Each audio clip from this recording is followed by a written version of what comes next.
সরগরম রাজ্য রাজনীতি। সেই রাজ্য রাজনীতির এই বর্তমান প্রেক্ষাপট নিয়ে আমরা আলোচনায় পেয়ে গেছি ভারতীয় জনতা পার্টির রাজ্যের অন্যতম সাধারণ সম্পাদক রথীন্দ্রনাথ ঘোষ মহাশয়কে। তার থেকে জেনে নেব তিনি কি দেখছেন আগামী সামনে ইলেকশনে, কি কি প্রেক্ষাপটে কি কি তাদের দলের কর্মসূচি রয়েছে এবং তারা কিভাবে সংগঠনের প্রতি কি কাজ করছেন। নমস্কার দাদা, প্রথমে শুভ বিজয়া এবং দীপাবলি, ছট পুজোর সবাই শুভেচ্ছা আপনাকে। প্রথম যে প্রশ্ন সেটা হচ্ছে, এসেছিলেন স্বরাষ্ট্রমন্ত্রী এবং তিনি 200 আসনের টার্গেট দিয়ে গেছেন, আপনারা কতটা আশা? দেখুন, আমরা মাননীয় আমাদের অমিত শাহজি স্বরাষ্ট্রমন্ত্রী ভারতের, এর আগে উনি আমাদের ভারতীয় জনতা পার্টির সভাপতি ছিলেন। ওনার হাত ধরে অনেক ইলেকশন হয়েছে এবং লাস্ট যে লোকসভা ইলেকশন সেটা উনি ওনার নেতৃত্বে আমরা করেছি। সাংগঠনিক দিকটা সমস্ত কিছু উনি দেখেছিলেন। উনি এই বিষয়গুলো খুব ভালো জানেন এবং ওনার কাছে ওনার অ্যানালাইসিস বলছে যে 200-র উপরে সিট বিজেপি পশ্চিমবঙ্গে পাবে এবং আমরাও সে ব্যাপারে ভীষণভাবে কাজ করার চেষ্টা করছি। উনি যে নির্দেশ দিয়েছেন সেই নির্দেশ অনুযায়ী, আমাদের কেন্দ্রীয় টিম যে নির্দেশ দিয়েছে সেই অনুযায়ী রাজ্য যে ভারতীয় জনতা পার্টির টিম আছে তারা ঠিক যেভাবে ওনারা আমাদের বলছেন সেভাবে আমরা কাজ করে যাচ্ছি এবং আমরা মানুষের আশীর্বাদ আমরা পাচ্ছি এবং আগামী দিনে 200-র বেশি সিট নিয়ে পশ্চিমবঙ্গে বিজেপি সরকার আসবে।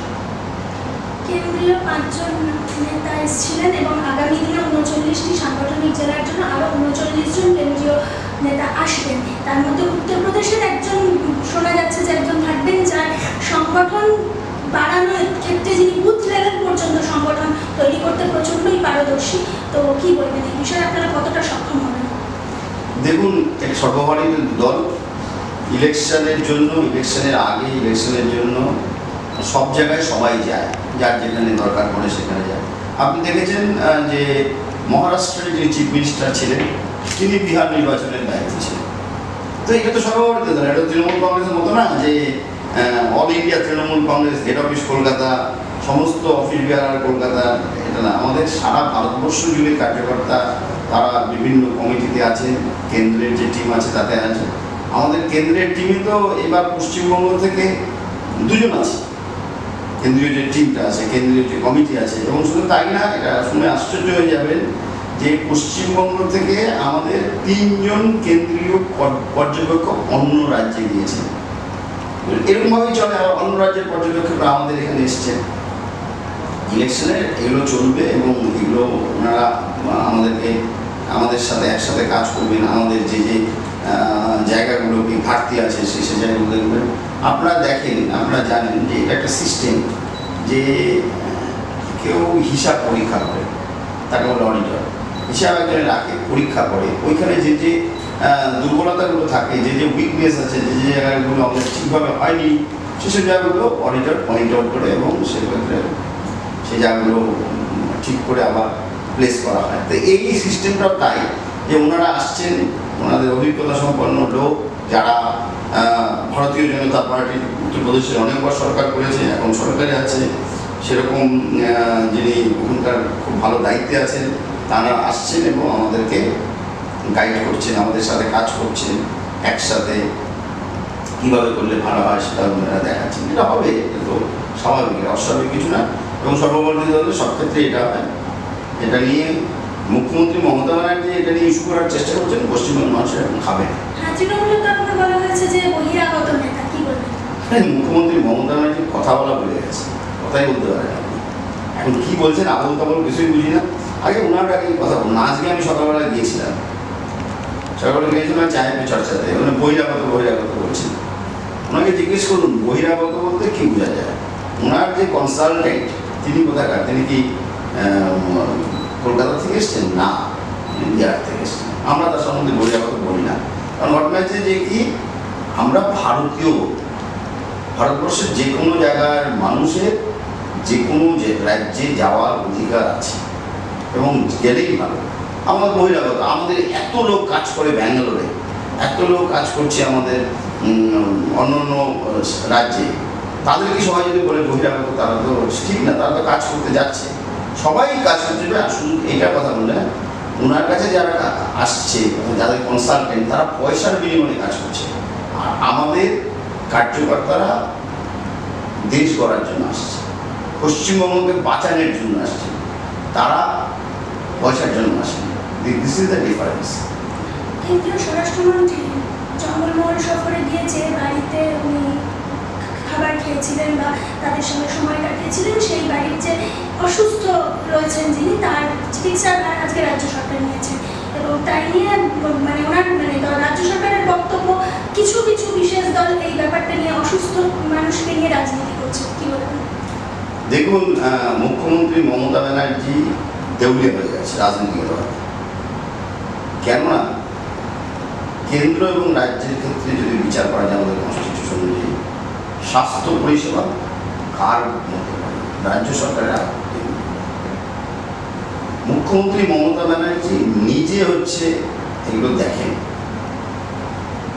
এই যে অবস্থাটা, যদি ওই বাড়ির কোনো লোক অসুস্থ হয়ে থাকে কিংবা কোনো মেয়ে যদি অসুস্থ থাকে, সে অসুস্থতা, সে তাকে চিকিৎসা করার দায়িত্ব, চিকিৎসা করাটা এটা রাজ্য সরকারের মধ্যে পড়ছে। এতগুলো হসপিটাল আছে, কেন চিকিৎসা হয়নি? আগে স্বরাষ্ট্রমন্ত্রী এসছে, সেই জন্য ওই বাড়ির মেয়েটা অসুস্থ, এটা খবরে উঠে এসছে, এটা তো অনেকদিন ধরে হয়েছে।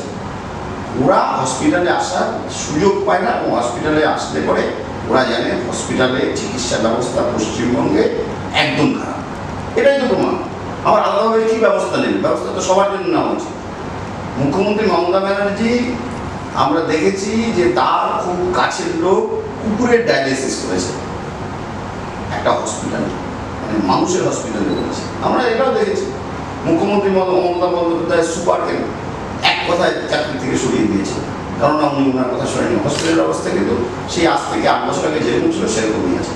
না কোনো চিকিৎসা ব্যবস্থার উন্নতি হয়েছে, নীল সাদা রং করে হসপিটাল হয়েছে, হসপিটালে না আছে ডাক্তার, না আছে চিকিৎসা ব্যবস্থা।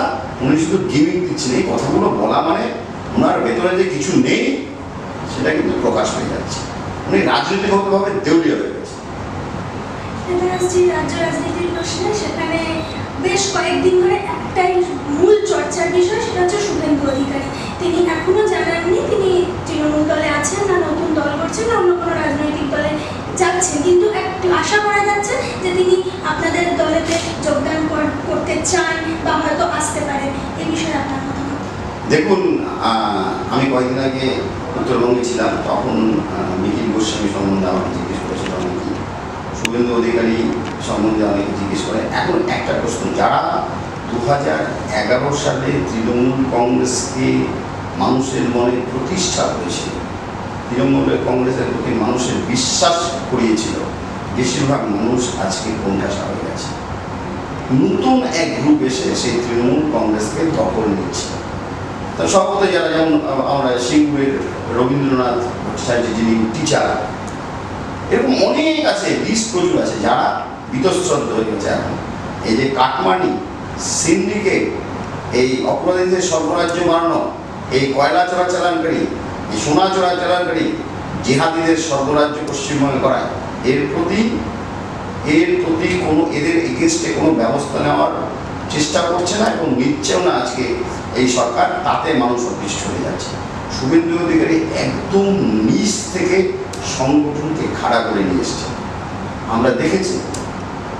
তা সেরকম মানুষজন এখন তৃণমূল দলকে ছাড়ার জন্য একদম মুখিয়ে আছে। কারণ তৃণমূল দলকে, সেই তৃণমূল আর নেই, সেই দিদিও নেই।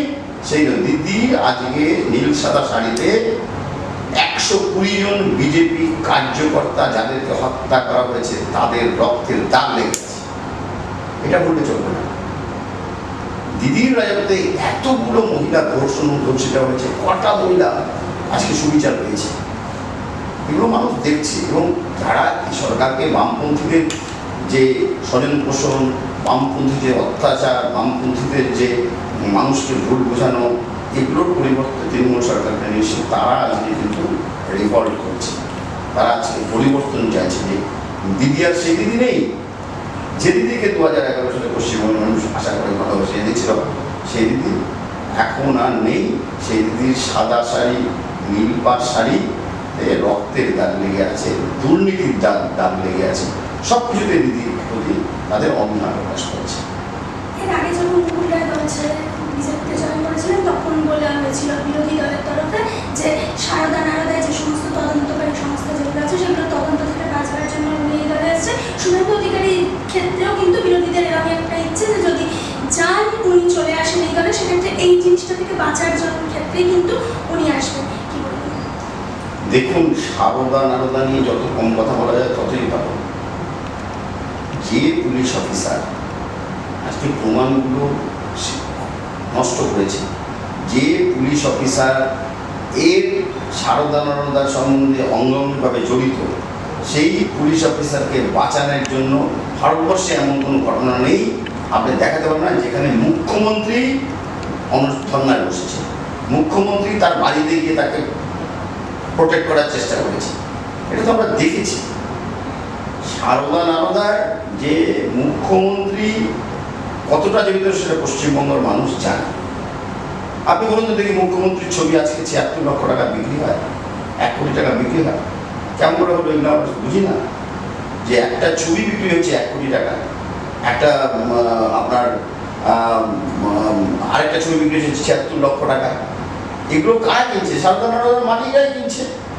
তো এই টাকাগুলো ঘুরে ফিরে আসছে, এইভাবে এসছে। এখন হয় না, এখনো হয় না একটাও ছবি বিক্রি, কারণ এখন তার সারদা নেই।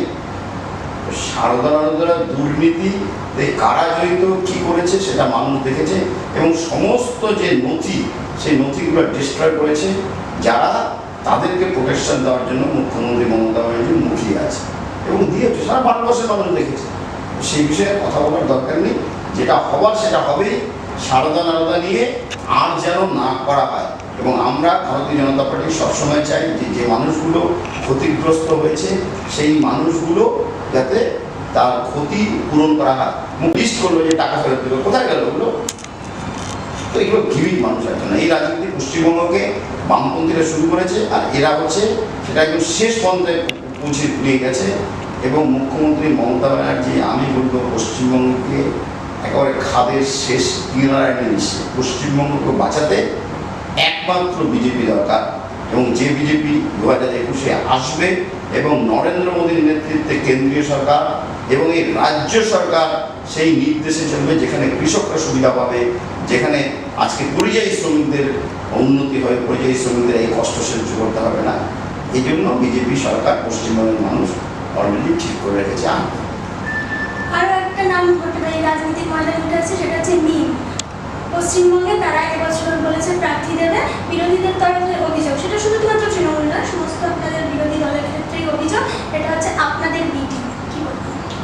দেখুন, মিম কিংবা এখন আবার আরেকটা দল শুনছি যে আব্বাস সিদ্দিকী, তো এরা কেন আজকে বিতশ্রদ্ধ হয়ে গেছে? এরা কেন আজকে অন্য দলের প্রতি অন্য দল করতে যাচ্ছে? কারণ মুখ্যমন্ত্রী মমতা ব্যানার্জি এই মুসলিমদের ভোট ব্যাংক হিসাবে ব্যবহার করছে, এবং মুসলিমদের তোষণ করে নির্বাচনী বৈতরণী পার করার চেষ্টা করে। এরা এখন রিয়েলাইজ করছে যে উই আর স্কেপগোট, আমাদের একটা ব্যবহার করা হচ্ছিল। সেই জন্য ওরা আলাদাভাবে নিজেরা চিন্তা করছে যে আমাদের কি ক্ষমতা আছে করছে, ওটা ওদের ব্যাপার, ওরা রাজনৈতিকভাবে কি চিন্তা করবে না করছে না সেটা আমরা সে ব্যাপারে ইন্টারেস্ট না। আমরা বিটিম কেন বলবো? আমরা বিটিম বলবে কারা? এরা হচ্ছে মুখ্যমন্ত্রী মমতা ব্যানার্জি। এতদিন মুখ্যমন্ত্রী মমতা ব্যানার্জি এটিম ছিল, মুখ্যমন্ত্রী মমতা ব্যানার্জি এটিম ছিল, আমরা দেখেছিলাম। দেখুন, মুখ্যমন্ত্রী মমতা ব্যানার্জি দুবারের জন্য মুখ্যমন্ত্রী হয়েছিল, তার সম্বর্ধনা সবাই কে বসেছিল চেয়ারে, সেগুলো দেখেছিলাম আমরা আমাদের দেখেছি। কে বলেছিল যে আমরা চাইলে পরে মুখ্যমন্ত্রী কুর্সি থেকে নামিয়ে দিতে পারি? কে বলেছিল এগুলো কথা? এগুলো বাস্তব পেপারেও বেরিয়েছিল, সব দেখেছেন। সুতরাং আজকে রাজনীতি, মুখ্যমন্ত্রী মমতা ব্যানার্জি যে রাজনীতি, সেটা দেউলিয়া হয়ে গেছে, এখন আর চলছে না, মানুষ নিচ্ছে না, এবং মানুষ প্রত্যাখ্যান করছে। শেষ প্রশ্ন, আপনারা সেক্ষেত্রে কতটা আশাবাদী 2021-এ সরকার করার? আমরা তো সরকারের ঘুরেই ফিরেছি, কেননা আমাদের দেখুন, আমরা সেমিফাইনালে খেলেছি, সেমিফাইনালে আমরা অসম্ভব ভালো রেজাল্ট করেছি। মুখ্যমন্ত্রী মমতা ব্যানার্জি বলছিল 42-42, আমরা বলেছিলাম 22টা পাবো, আমরা 18টা পেয়েছি, 2,30,00,000 ভোট পেয়েছি। মুখ্যমন্ত্রী মমতা ব্যানার্জি মাত্র 17 লাখ ভোট আমাদের থেকে বেশি পেয়েছে। তারপরে এই লোকসভা নির্বাচন নির্বাচনের পরে পশ্চিমবঙ্গের সংগঠন অনেক অনেক গুণ বেড়েছে। মানুষ দেখেছে আমফানে কি দুর্নীতি হয়েছে, মানুষ দেখেছে কি চরম অব্যবস্থা হয়েছে। এগুলো দেখে মানুষ কিন্তু সিদ্ধান্তে অলরেডি উপনীত হয়েছে। ভোট বাক্সে তার প্রতিফলন হবে। এই শুধু সময়ের অপেক্ষা। পশ্চিমবঙ্গে বিজেপি সরকার হবে, কেন্দ্র এবং রাজ্য একসাথে মিলে পশ্চিমবঙ্গকে সোনার বাংলা করবে, যেটা আমাদের মাননীয় প্রধানমন্ত্রী নরেন্দ্র মোদী বলেছে।